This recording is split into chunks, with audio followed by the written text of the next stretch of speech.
Heureux de vous retrouver pour cette émission de rentrée d'International. Toute l'équipe se joint à moi pour vous souhaiter une excellente année 2016.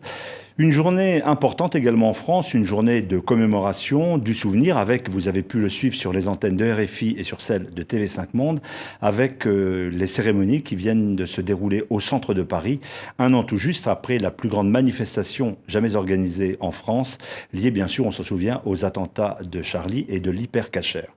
Notre invité aujourd'hui, ancien ministre de l'Intérieur, Paul Quilles. Merci d'être avec nous. Vous avez occupé plusieurs ministères avec François Mitterrand, la défense, l'intérieur, l'aménagement, plusieurs grands ministères régaliens. Nous vous recevons au moment où la France commémore également le 20e anniversaire de la disparition de François Mitterrand. Vous avez été son directeur de campagne. Et puis nous n'oublions pas également que vous présidez aujourd'hui une association pour le désarmement nucléaire, Arrêtez la bombe. Autant vous dire que nous avons avec Sophie Malibaud de RFI et avec Philippe Ricard du Monde beaucoup de questions à vous poser. Si vous le voulez bien, on fait un tout petit retour. C'était en 1981, élection de François Mitterrand. On vous retrouve et on fait plus large connaissance avec vous-même. 10 mai 81, c'est le sommet de la gauche. L'élection de François Mitterrand, la foule à la Bastille, la victoire de la Rose. La campagne a réussi et derrière la figure du nouveau président, un homme de l'ombre y a contribué. Un directeur de campagne discret, ancien du secteur privé, Paul Quilles. Comme vous le savez, les sommes que nous comptons dépenser dans cette campagne sont très restreintes. Un des metteurs en scène du succès, un organisateur né, comme le dit le journaliste Bruno Mazur à l'époque. C'est l'affaire de ces trois hommes et surtout de Paul Quilles, 39 ans, polytechnicien. Paul Quilles, un très proche de Mitterrand, va monter en grade rapidement dans l'appareil socialiste. Ministre de l'urbanisme et du logement, des postes et télécommunications, jusqu'au ministère régalien. À la défense d'abord, sous le jeune gouvernement Fabius en 85. Il faut des expérimentations. L'atoll de Mururoa est le lieu actuel de nos expérimentations et c'est la raison pour laquelle je m'y rendrai prochainement. Puis à l'intérieur, enfin, au cœur du deuxième septennat, sous Bérégovoy. La police nationale, qui sera dotée de plus de moyens, puisque j'ai fait dégager 3200 effectifs en plus au niveau national, pourra, elle aussi, apporter sa contribution à la lutte contre la délinquance. Jusqu'en 2007, il officie sur les bancs de l'Assemblée nationale. La parole est à M. Paul Quilles. Paul Quilles est un référent des questions de défense. Il préside notamment la commission des forces armées pendant 5 ans, avant le refus de la guerre en Irak. L'ONU doit montrer qu'en refusant la guerre voulue par M. Bush, elle n'a pas perdu sa raison d'être, à défaut de pouvoir apporter immédiatement la paix, qu'elle permette au moins d'alléger la souffrance des hommes et des peuples. Toute sa carrière au cœur du Parti socialiste, il se place aujourd'hui à son aile gauche. Jean Jaurès ne saurait lui en vouloir. Paul Quilles, maire de Cordes-sur-Ciel, vit sur les terres de la figure majeure des socialistes. À 73 ans, il a su garder cette référence dont son parti s'est, semble-t-il, écarté. Quelques images d'un portrait, Paul Quilles. On va peut-être revenir lié à la situation d'aujourd'hui en France, la France confrontée au terrorisme entre janvier et bien sûr le 13 novembre. À l'époque, le ministre de l'Intérieur que vous êtes, il y a donc 25 ans, annonce plus de policiers contre la délinquance. Aujourd'hui, c'est contre le terrorisme. Ça change tout? Je ne crois pas que ça change tout. C'est juste la mission même d'un ministre de l'Intérieur, d'un gouvernement, d'assurer les Français et qu'ils se sentent en sécurité. J'entendais tout à l'heure mon ami Bernard Cazeneuve, l'actuel ministre de l'Intérieur, expliquer les mesures qui avaient été prises pour assurer la sécurité. J'entendais bien son discours. Il y a des problèmes d'une autre nature qu'on évoquera peut-être, mais c'était normal de développer les moyens. Je l'ai fait quand j'étais ministre de l'Intérieur et j'ai pris en charge ce ministère en mettant en place un plan qui comprenait une vingtaine de mesures, dont certaines qu'on relie aujourd'hui. Et je me souviens d'avoir parlé à Manuel Valls quand il est devenu ministre de l'Intérieur, et il me disait, c'est étonnant, c'est encore d'actualité, 20 ans plus tard, malheureusement.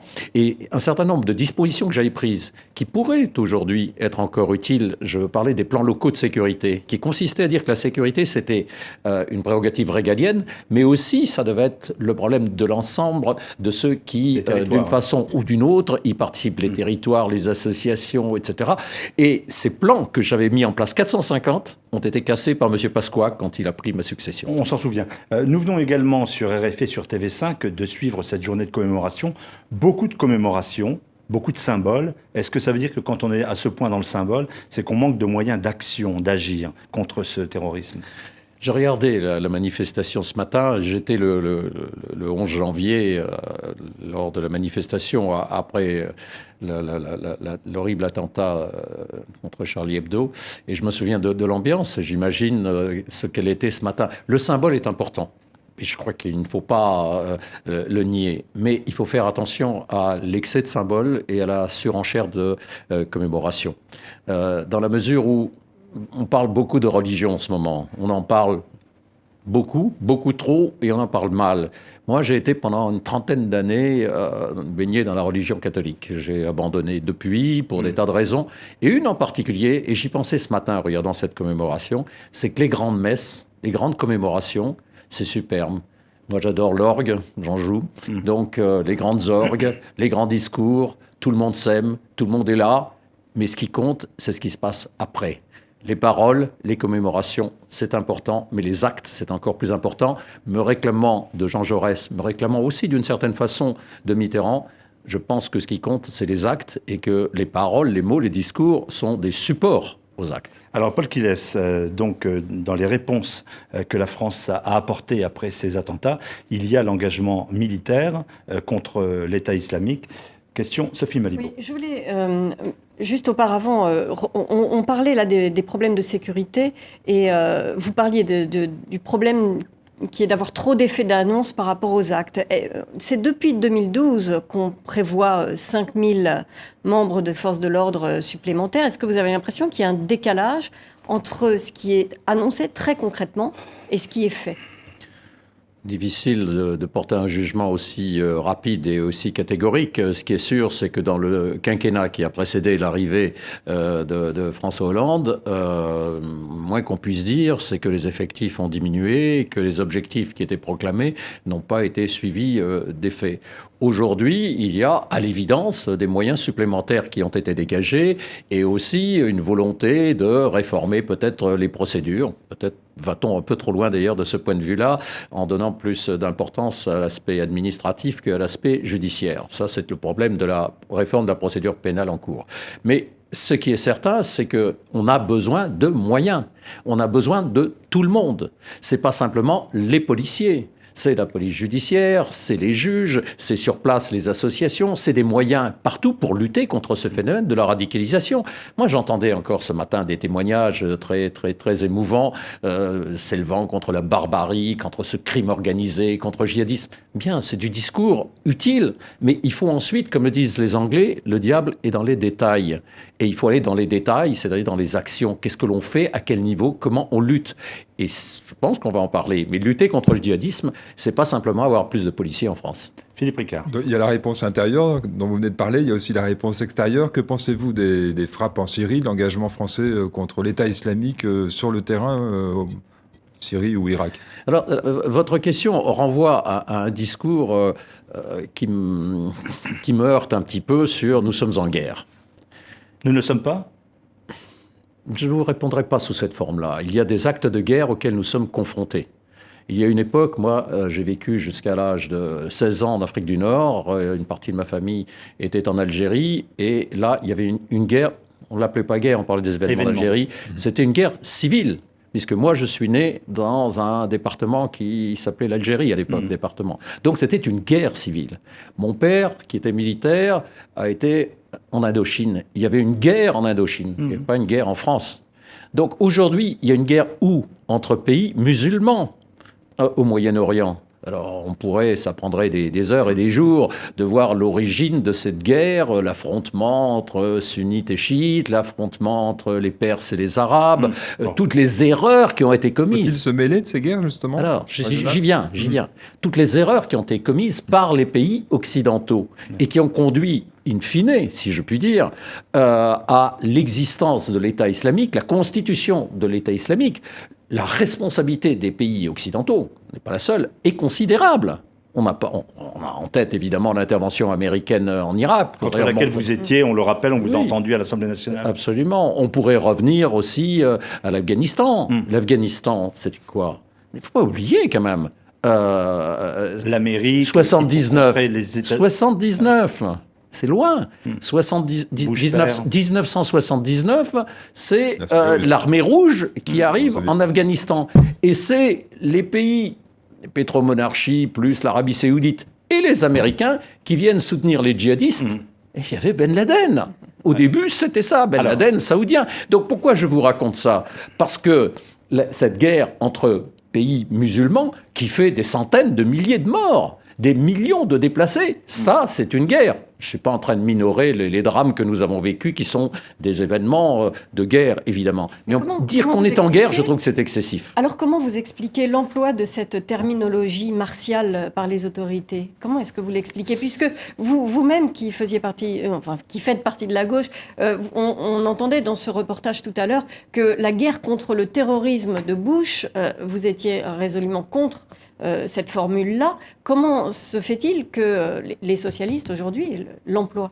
C'était la formule de Bush, c'était la guerre totale contre le terrorisme, qui a entraîné toute une série de catastrophes, et au plan intérieur américain, la mise en place du Patriot Act, Guantanamo, etc., et au niveau international, des interventions hallucinantes, parce que l'Irak la guerre en Irak a été lancée par les Américains et par Bush parce qu'il y avait eu le 11 septembre.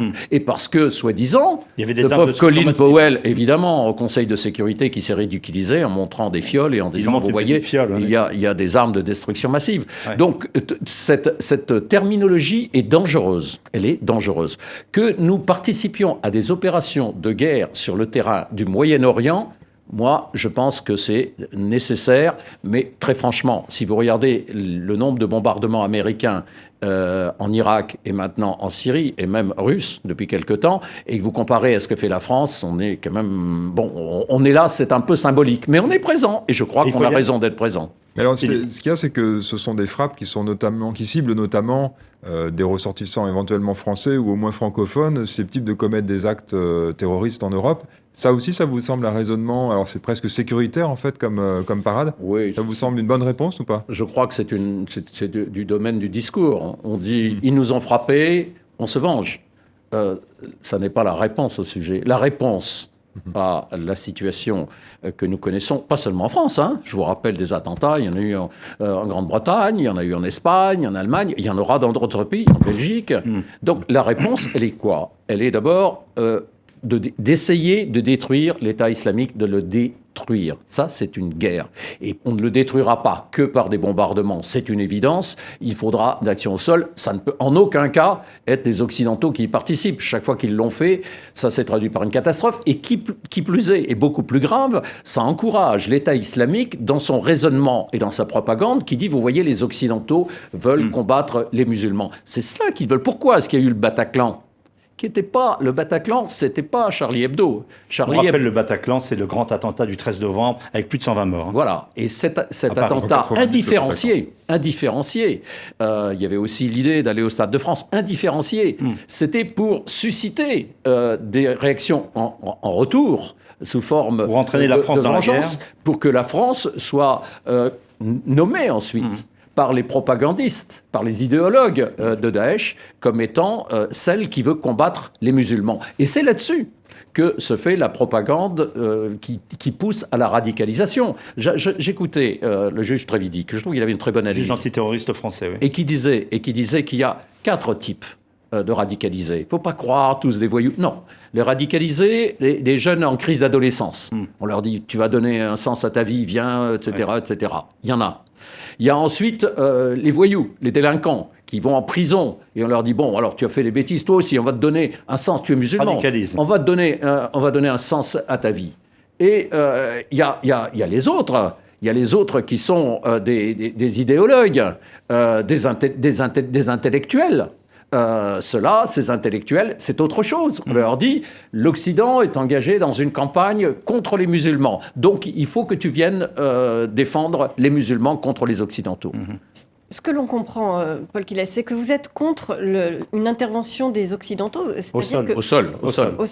Mais, et vous pensez que ce type de guerre peut se gagner sans aucune... Une guerre, malheureusement, fait beaucoup de morts.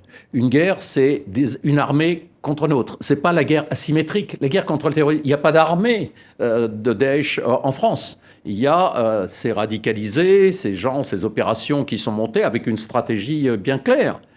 Terrible, mais ils ont une stratégie. Mais la guerre au Moyen-Orient ne se gagnera pas que par des bombardements. Maintenant, tout le monde est bien clair là-dessus. C'est la raison pour laquelle il y a eu une négociation dont on n'a pas assez parlé pour essayer d'arriver à un cessez-le-feu en Syrie. Je ne parle plus de l'Irak, je parle de la Syrie. Et cette réunion de Riyad qui a eu lieu en décembre, qui, évidemment, c'est sur le temps, ça ne se fait pas en un jour, vise à ce qu'il y ait justement un cessez-le-feu pour ne pas faire cette confusion regrettable qui a été faite entre Daesh et Bachar el-Assad, qui est un horrible dictateur. Justement, Paul Kiles, il y a une sorte d'évolution dans les diplomaties françaises, au fond, de ne plus mettre un préalable au départ de Bachar el-Assad. Et donc, c'est ce qui a été dit, Ariad, ce qui a été dit lors des négociations. Et ça, c'est une bonne chose pour vous ? Évidemment. C'est d'essayer de sortir de l'imbroglio de la Syrie, où, au départ, qu'est-ce qui s'est passé en 2011 ? Il y a eu les printemps arabes. Ouais. Et les Occidentaux ont pensé que tous les dictateurs allaient tomber. La Tunisie, l'Égypte, etc. Ils se sont dit, bon, Bachar el-Assad va tomber très rapidement. Et ça n'a pas été le cas. Et ils ont commencé à aider tous ceux qui pouvaient lutter contre Bachar el-Assad. Et dans l'opposition dite modérée. Mais non, il n'y a pas eu que l'opposition modérée. Il y a eu aussi des djihadistes qui ont été envoyés justement par l'Arabie saoudite et par la Turquie, qui ont eu une attitude au début totalement ambiguë. Si bien qu'on se retrouve avec une espèce de magma contre Bachar el-Assad en Syrie, où vous retrouvez le front al-Nusra qui est affilié à Al-Qaïda. Pour lutter contre l'État islamique. Donc ces batailles sont très complexes, et si on n'arrive pas à calmer les choses et à arriver à ce cessez-le-feu interne en Syrie, pour combattre l'État islamique, on arrivera... Donc on doit parler à Bachar el-Assad. Au régime, pas à Bachar el-Assad, au régime, qui existe, qui est une réalité, qui a un soutien très faible, mais qui a un soutien quand même. Quelle est pour vous l'urgence de la situation en Libye, ce pays qui est donc juste de l'autre côté de la Méditerranée, à quelques centaines de kilomètres oui, où l'État islamique est en train de progresser autour de Sirte. Autour de Sirte. Il y a du pétrole. On n'a pas parlé là, on n'a pas prononcé ce mot. Mais ce mot de pétrole, depuis 1923, le traité de Lausanne, qui a fait une grave erreur en ne donnant pas aux Kurdes le territoire qu'ils souhaitaient, parce qu'il commençait à y avoir du pétrole, et que l'odeur du pétrole a déclenché un grand nombre de décisions et d'erreurs. Alors, et là aussi, en Libye, c'est ce qui se passe. L'État islamique essaye de mettre la main sur ses réserves, comme il l'a fait d'ailleurs en Syrie et en Irak, qui est un moyen important de financement. Alors, que faut-il faire ? Il y a des discussions en cours entre les deux directions de la Libye actuellement. Sauf que pour l'instant, ils centrent... Ces deux gouvernements, pour l'instant, sont plutôt en train de lutter les uns contre les autres, avec toutes ces milices, les unes contre les autres, plutôt que de lutter contre Daesh. Dans ces cas-là, qu'est-ce qu'il faut faire ? Rester dans un attentisme et voir... Non, il y a des discussions en cours. La difficulté, c'est que dans ces deux camps, il y a des extrémistes et que, comme toujours, poussent aux extrêmes et refusent que ce soit une intervention des Occidentaux et de l'ONU, en l'occurrence, il s'agit là de l'ONU, qui viennent non pas leur imposer, mais essayer d'arriver à un ensemble pour lutter contre l'État islamique, qui, soit dit en passant, et on l'a vu aussi au Mali, en Centrafrique, se sont armés à partir de tout ce qu'on a laissé filer au moment où l'intervention en Libye n'a pas été suivie des faits. Là aussi, ça a été un bombardement, ça a été la no-fly zone à l'époque, mais il n'y a pas eu de suivi dans le développement du pays. Paul Kiles, ancien ministre de l'Intérieur et de la Défense, invité d'International. Ce matin, nous allons faire une pause d'actualité sur les antennes de RFI, sur celle de TV5 Monde. Et puis nous nous retrouverons pour parler justement du mitterrandisme, 20 ans après la disparition de l'ancien président. Et puis nous parlerons également de votre combat pour l'arrêt de la bombe atomique. Tout cela, c'est juste après ce flash. Invité d'International sur les antennes de RFI TV5 Monde en liaison avec Le Monde. Ce matin, Paul Kiles, ancien ministre de l'Intérieur et de la Défense sous François Mitterrand. Nous vous posions des questions liées à l'actualité, notamment ces attentats, la réponse de la France. Première question, Sophie Malibaud. Comment est-ce que vous avez réagi, Monsieur Polkiles, à l'écoute de cette annonce de déchéance de nationalité pour les binationaux comment est-ce que vous avez, dans des actes de terrorisme, oui. Alors, Sachant que le pouvoir actuel, les gens qui sont au pouvoir actuellement, auparavant, étaient très critiques envers ce type de mesures. Alors, je vais compléter votre question, si je puis me permettre, parce que c'est avec ce genre de questions qui donnent lieu à des sondages qu'on arrive à des conclusions qui ne correspondent pas à la réalité. C'est pas vous que je mets en cause, c'est la question qu'on pose dans les sondages. Êtes-vous pour ou contre la déchéance de nationalité ? Ça existe dans le Code civil. Il y a 2 articles du Code civil qui le prévoient. Là, ce qu'on propose, ce qui est proposé de façon hâtive et dangereuse, et qui déclenche une polémique totalement inutile dans la période, dans l'absolu, mais dans la période en particulier, c'est le fait de vouloir mettre dans la Constitution. Parce que la Constitution, elle a un article 34 qui dit quel est le domaine de la loi. Et dans le domaine de la loi, il y a la nationalité. Et le projet de loi constitutionnelle qui a été annoncé vise à rajouter la nationalité, notamment, etc. Et c'est là qu'on introduit la binationalité. Or, ça n'est pas utile dans la mesure où c'est déjà dans 2 articles du code civil. Et vous dites que c'est dangereux. Non, je dis moi que parler d'introduire cette notion dans la Constitution française, alors que l'article 1er dit que la France est une république indivisible, donc donner le sentiment qu'il y a 2 types de Français, il y a entre 3 et 4 millions, on ne connaît pas le chiffre exact, de binationaux, ça ouvre un débat, comme vous le disiez, qui a été, semble-t-il, clos en 2010 par ce qu'il propose aujourd'hui et qui luttait contre le fameux discours de Grenoble de Nicolas Sarkozy dans des termes très virulents qu'il faudrait reprendre aujourd'hui, enfin qu'il ne faut pas reprendre pour arrêter la polémique. Alors c'est pour ça que moi j'ai proposé que si l'on considère que la déchéance de nationalité est nécessaire, se limiter au Code civil en réécrivant un article, je crois que c'est le 23-7 du Code civil qui ne correspond pas à la situation actuelle. Donc on peut faire ça avec le Parlement sans passer par une révision de la Constitution qui crée ce problème inutile à mon avis. Tellement d'observateurs disent que cette déchéance de nationalité, de toute façon, s'avère inefficace. Enfin, évidemment. De toute façon, il s'adresse à des kamikazes. Vous imaginez que inefficaces.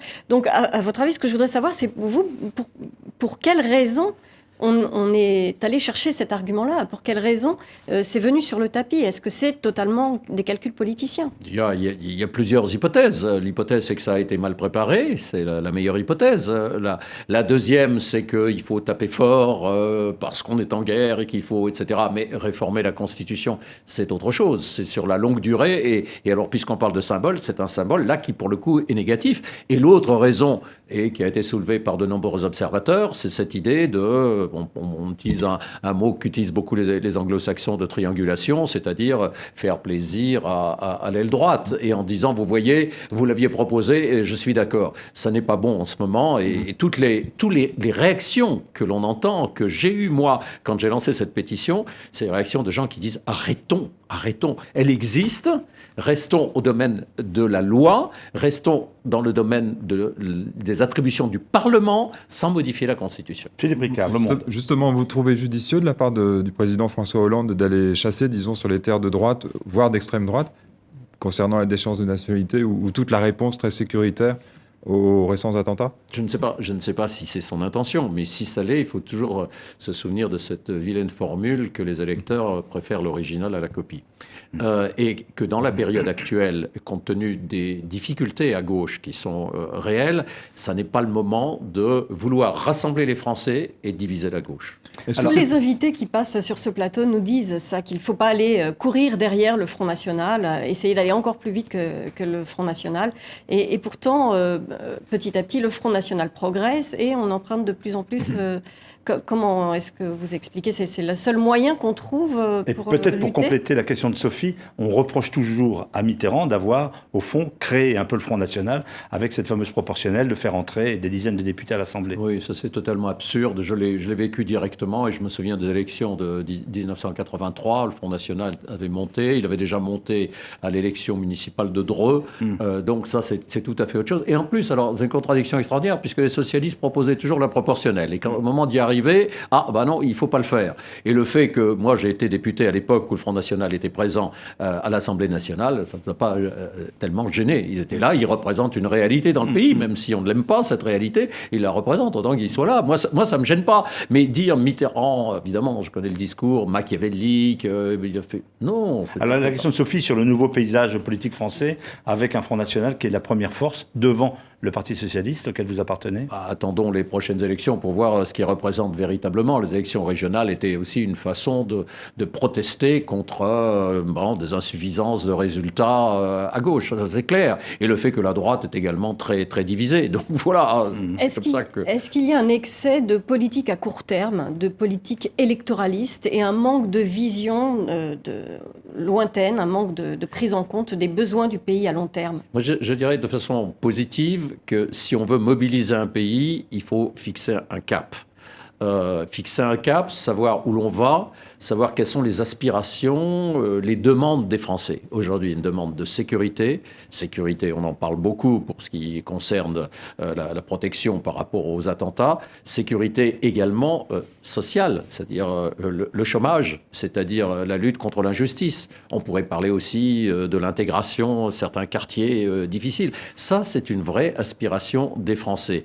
Et le cap doit être fixé pas seulement par le président de la République. On est dans un système que moi j'ai souvent dénoncé, et c'était un des points de friction que j'avais probablement avec François Mitterrand, c'est ce système monarchique qui a été quasi, enfin on dit monarchie républicaine, puisque là le roi est élu, mais il a des attributs de type monarchique. Et je pense que c'est mauvais, parce que les Français attendent tellement, encore dans leur tête un petit peu d'esprit monarchique, ils attendent tellement du monarque que, en général, au bout d'un moment, on change de monarque. Ça c'est lié effectivement à l'élection du président de la République au suffrage universel en France. Il y a un consensus là-dessus, sauf quelques voix, dont la vôtre. Vous êtes contre l'élection du président de la République au suffrage universel. Bon, je dirais pas ça, parce que je sais qu'en France, on est la 5e République. À chaque fois, ça a changé parce qu'il y a eu une guerre, un coup d'État ou une guerre civile. Donc c'est pas ce que je souhaite.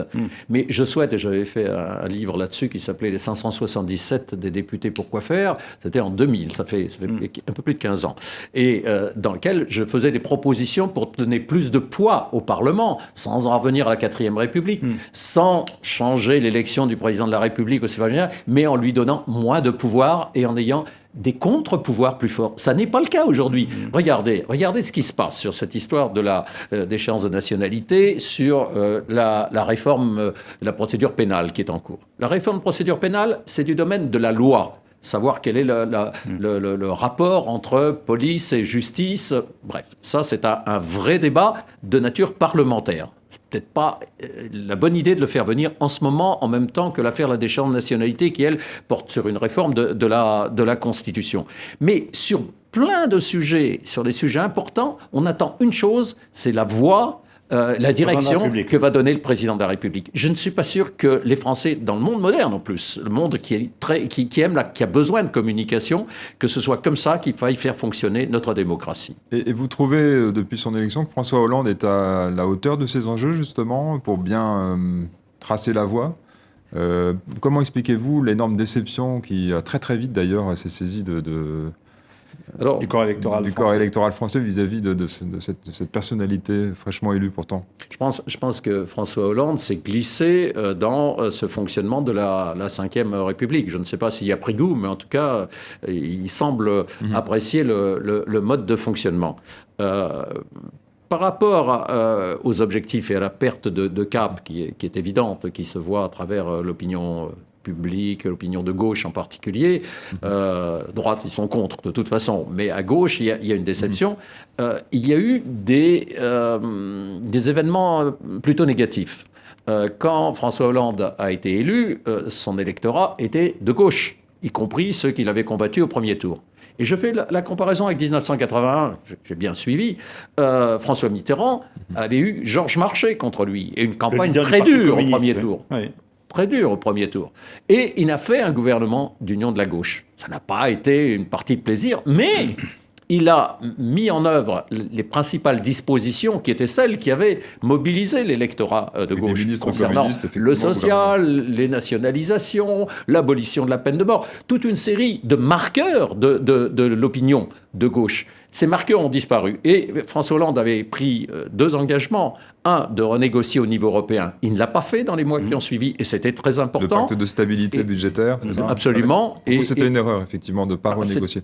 C'était une erreur de ne pas le renégocier. Il l'avait quasiment promis. Il avait quasiment promis. Et sa fameuse phrase du discours du Bourget, mon ennemi c'est la finance, bon, il n'a pas toujours donné l'impression que certains de ses ministres en particulier allaient dans ce sens. Donc voilà, à mon avis, ce qui justifie cette sorte d'inquiétude. Il peut encore se rattraper, mais le temps passe vite. Alors, on commémore actuellement donc les 20 ans de la disparition de François Mitterrand. On le rappelle, vous étiez son directeur de campagne, élection en 81, une alternance historique. Que reste-t-il du mitterrandisme aujourd'hui ?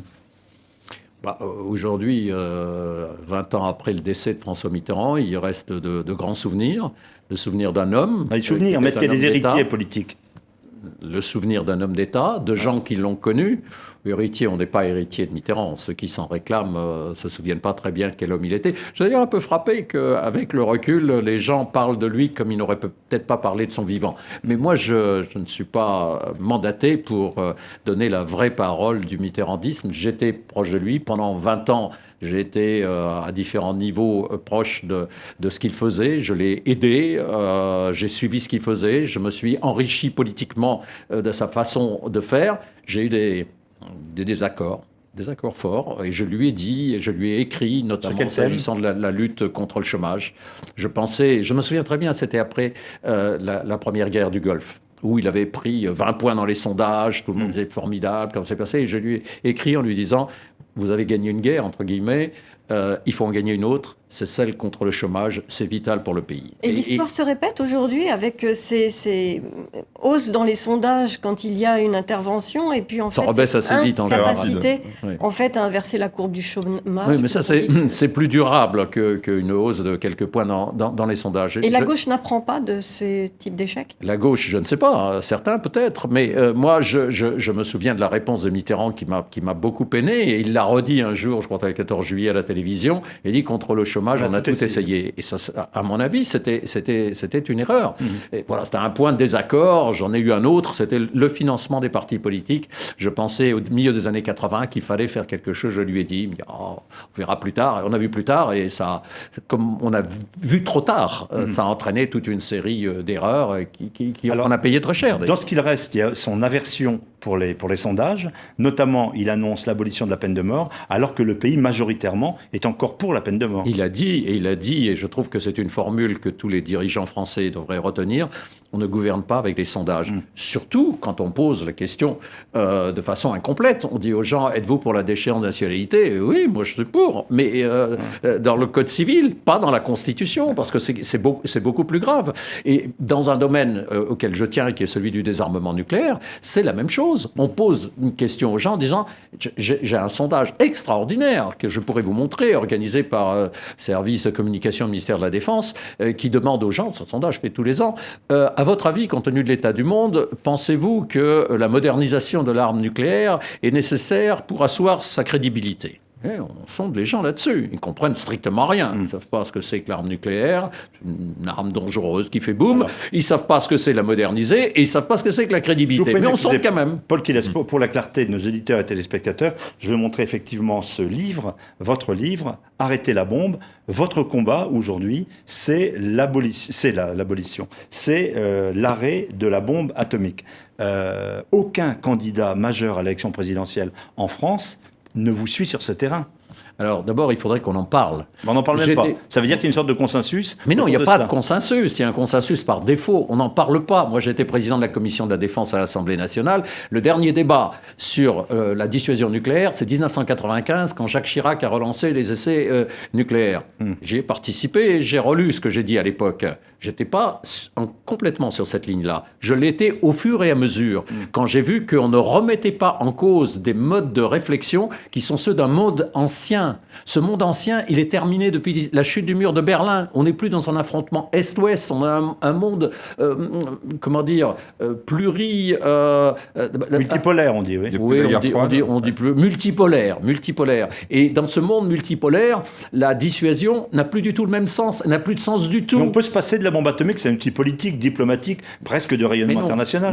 Mais non, tout ce que vous dites, ça fait partie de la messe en latin qu'on répète régulièrement. Et on fait croire aux Français, et pas seulement en France, mais surtout en France d'ailleurs, parce qu'on est encore sur le mythe gaulien de la dissuasion, qui pouvait avoir un sens sous la guerre froide, encore que ça se discute. Mais aujourd'hui, ça n'a plus de sens. Mais face aux questions d'urgence, aujourd'hui, c'est tout de même la lutte contre Daesh. Vous avez remarqué que le nucléaire n'a servi à rien, ni au Mali, ni en Centrafrique, ni en Syrie, ni contre Daesh, mais on ne sait jamais. Et exactement. on modernise sans arrêt. Est-ce que ce serait le moment d'ouvrir un chantier comme celui-là ? Mais c'est jamais le moment de discuter de choses sérieuses. Pourquoi est-ce qu'on ne discute pas depuis 1995 ? On n'en discute pas. Ça n'intéresse personne, à tous les niveaux, y compris au Parlement. Les journalistes, un petit peu, ils répètent qu'il y a, comme vous avez fait, qu'il y a le consensus, on ne sait pas quoi. Alors, moi, c'était une question, M. Quilles. Mais non, mais c'est parce que ce que vous dites là, c'est ce que j'entends en permanence. Et moi, j'ai fait la liste dans ce livre, lisez-le. On donne toute la liste des contre-vérités. Des mensonges, allez, on va dire des mensonges. Ah, mais c'est important pour la France, parce qu'elle est membre du Conseil permanent du Conseil de sécurité. De toute façon, si elle a mais pas du tout, mais pas du tout. Elle le resterait. Le Conseil, évidemment, le Conseil de sécurité a été constitué en 1945. Il y avait 5 membres permanents et il y avait que les États-Unis qui avaient l'arme nucléaire. Les 4 autres les ont eu dans les 20 ans qui ont suivi. Vous dites qu'elle ne sert à rien actuellement. Mais quand on voit un conflit, par exemple, comme entre l'Inde et le Pakistan, ce conflit qui est tout de même un conflit gelé, vous imaginez là un bouleversement des équilibres et vous imaginez ces deux pays accepter de discuter d'un désarmement nucléaire ? Ben vous voyez, c'est intéressant l'exemple que vous citez parce qu'il y a quelque temps, l'an dernier, on disait à peu près la même chose par rapport à l'Iran. On disait, vous vous rendez compte, et M. Sarkozy, qui n'est pas avare en formule choc, disait, c'est soit la bombe iranienne, soit le bombardement israélien. Bon. Il y a des gens qui pensent, et moi je suis disciple de Jaurès, et je pense que la guerre ne règle pas tous les conflits. Des fois il y a la guerre, des fois il faut y aller, malheureusement, mais c'est l'arbitrage international qui règle les conflits. Et si on a créé la SDN, qui n'a pas bien fonctionné, mais l'ONU, c'est pour justement aller vers l'arbitrage international. C'est ce qui s'est fait avec l'Iran. C'est compliqué, ça va prendre du temps. C'est ce qui est en train de se faire, ça va prendre du temps aussi avec la Syrie. Mais si on pense en permanence que seul l'affrontement règle les conflits, on va à des catastrophes. Et avec le nucléaire. La dissuasion nucléaire, ça n'est pas synonyme de l'affrontement. C'est mis en place pour Mais non, c'est ce que vous êtes en train de dire. Vous êtes en train de dire qu'ils ont besoin du nucléaire, vous dites un conflit gelé. Mais s'il se dégèle le conflit, c'est combien de morts ? Non seulement c'est des millions de morts, des millions, c'est pas des centaines, des millions de morts, mais en plus, et des scientifiques ont fait l'étude de ce qu'on appelle l'hiver nucléaire. C'est-à-dire que s'ils s'envoyaient quelques dizaines de missiles l'un sur l'autre... Mais justement, ils ne se l'enverront pas, puisqu'ils savent qu'ils disposent donc il faut des moyens d'annihiler le... Il faut en avoir de plus en plus. Il faut moderniser, il faut en avoir de plus en plus. Et c'est comme ça que les Soviétiques et les Américains sont passés de 3 bombes en 1945 à 70 000 en 1990. Et là, comme il y a des gens intelligents, sensés et qui ne répètent pas la messe en latin, on est redescendu à environ 16 000 ogives et qu'il y a des accords, y compris entre Russes et Américains, même si les tensions existent, qui s'appellent les accords START, et qui vont vers 1500 armes. Réduire, pas d'un seul coup, pas un seul pays, mais par une négociation internationale. Que faire aussi pour empêcher la Corée du Nord de faire trop souvent des tests nucléaires ? Là, ils ont prétendu cette semaine avoir fait un test réussi de bombes à hydrogène même. C'est pas vrai. Vous y croyez, non ? Non, la bombe à hydrogène, mais non. Que faire pour les faire rentrer dans le rang quand même ? Alors, là, ce sera une longue histoire de remonter à l'origine de Kim Il-sung, du régime coréen du Nord après la guerre de Corée au début des années 50. Mais les différents dirigeants coréens du Nord ont utilisé l'arme nucléaire, alors là, comme marchandage. Parce que c'est un pays qui meurt de faim, c'est un pays qui est en grave difficulté, et avec un gouvernement stalinien, dictatorial, qui utilise le nucléaire pour faire peur à la Corée du Sud, au Japon, aux Américains, et depuis une semaine faire peur à la Chine. Qui change de discours d'ailleurs, la C'est Chine. nouveau, Qui ça, change de discours. Et c'est l'aspect important, parce qu'il y a le groupe des 6, c'est-à-dire les 2 Corées, la Chine, la Russie, le Japon et les États-Unis. Ce groupe des 6 s'est réuni. Depuis quelque temps, ça fait 6 ans même, les discussions sont arrêtées. Il faut que ces discussions reprennent. Et l'attitude de la Chine peut être favorable à justement qu'il y ait une négociation. Ça n'est pas... Alors je rassure tout de suite, parce que quelqu'un l'autre jour m'a dit, ça y est, c'est la 3e guerre mondiale qui commence. Bon, ça, c'est toutes les semaines qu'elle recommence. La bombe, elle doit faire 5-6 kilotonnes. Hiroshima, c'était 15. Et les bombes à hydrogène, c'était 2000 à 3000. Donc on n'est pas du tout dans cet ordre de grandeur. Il s'agit de provoquer. Et ce que fait le leader coréen du Nord, c'est une provocation pour faire réagir. Mais est-ce que la Chine, c'est pas la première fois qu'elle marque tout de même un certain embarras face aux facéties des leaders nord-coréens? Est-ce ce grand pays qui a aussi des visées expansionnistes en mer de Chine orientale et méridionale, est-ce qu'elle ne garde pas au chaud en même temps la Corée du Nord? Non, je crois pas. Je crois elle-même faire le vide. Je crois qu'effectivement, elle a fait ce que vous dites, a été réalisé pendant toute une période, et aujourd'hui, les visées expansionnistes de la Chine dans cette zone sont contrées par ce que vous appelez des facéties du régime nord-coréen, parce qu'elles amènent les États-Unis, le Japon et la Corée du Sud à essayer de lutter contre ces provocations. Et ça, la Chine n'aime pas trop. Alors, est-ce qu'il y a d'autres ministres de la Défense, notamment en France, anciens ministres, qui soutiennent ce combat pour l'arrêt de la bombe? Il y a des officiers généraux qui rejoignent ce combat. Vous pensez que ça pourrait être un thème, par exemple, de la prochaine présidentielle? Bon, je ne pense pas, malheureusement, que ce sera un thème de la prochaine présidentielle, mais moi j'ai l'intention, et dans les semaines qui viennent, de poursuivre ce combat à travers une association qui va s'appeler Initiative pour le désarmement nucléaire, et qui rassemble des Français, et surtout qui est soutenue au niveau international. J'en ferai la liste et je la donnerai par plus d'une 50aine d'anciens chefs d'État, de Gorbatchev à bien d'autres, par d'anciens ministres de la Défense, ministres des Affaires étrangères, vous avez Kissinger, vous avez Perry, vous avez des gens dans le monde entier qui soutiennent le désarmement multilatéral. Philippe, vous en avez parlé, François Hollande d'ailleurs, de ce sujet, au moins faire des propositions pour essayer d'orienter un petit peu la position française vis-à-vis de l'arme nucléaire. Je ne suis pas sûr qu'il ait lu le livre, mais je pense qu'il est au courant qu'il y a des gens qui ne partagent pas son point de vue. Son point de vue, il n'est pas nouveau. Il répète le discours qu'on répète depuis 50 ans. Donc c'est rien de neuf, mais ce n'est pas adapté au monde d'aujourd'hui. C'est un discours d'hier avec un danger et qui n'apporte strictement rien à la puissance de la France. Quand on a négocié avec l'Iran pour la possibilité, éviter que l'Iran se dote de l'armement nucléaire, il y avait qui? Il y avait l'Allemagne aussi. Mais l'Allemagne n'a pas d'armement nucléaire. Donc pour peser sur le plan international, ce n'est pas la peine d'avoir du nucléaire. Paul Quillès, on le disait, vous avez été directeur de campagne de François Mitterrand en 80. Il a gagné. Si aujourd'hui François Hollande avait besoin d'un conseil pour la prochaine campagne qu'il entend bien mener dans un peu plus d'1 an, qu'est-ce que vous diriez? Eh ben, il n'a qu'à chercher quelqu'un qui... pas vous? Vous n'êtes pas disponible? Ouais. Bon, je ne pense pas que ça lui vienne à l'idée, mais enfin, on ne sait jamais. Ça se mais non, franchement, moi je crois qu'il faut, quand on travaille sur une campagne de cette nature, avec toutes les réserves que j'ai formulées tout à l'heure sur le système, il faut des gens qui se comprennent, qui comprennent l'objectif et qui définissent des moyens correspondant à l'état du pays. L'état du pays aujourd'hui n'est pas ce qu'il était en 1980, l'état du monde non plus d'ailleurs. On est donc, je le disais, à quelques mois de cette élection. Comment voyez-vous ce paysage politique français? Comment le voyez-vous depuis Cordes, ce très beau village du sud de la France où vous êtes? Et de la hauteur. Oui, c'est ça. Le village de Cordes. Je suis plutôt un acteur qu'un commentateur. Est-ce que vous avez l'impression que le pouvoir actuellement est coupé des réalités du pays? Ce sera la dernière question de Sophie Malibaud. Les réalités que vous évoquez, tout le monde peut les voir.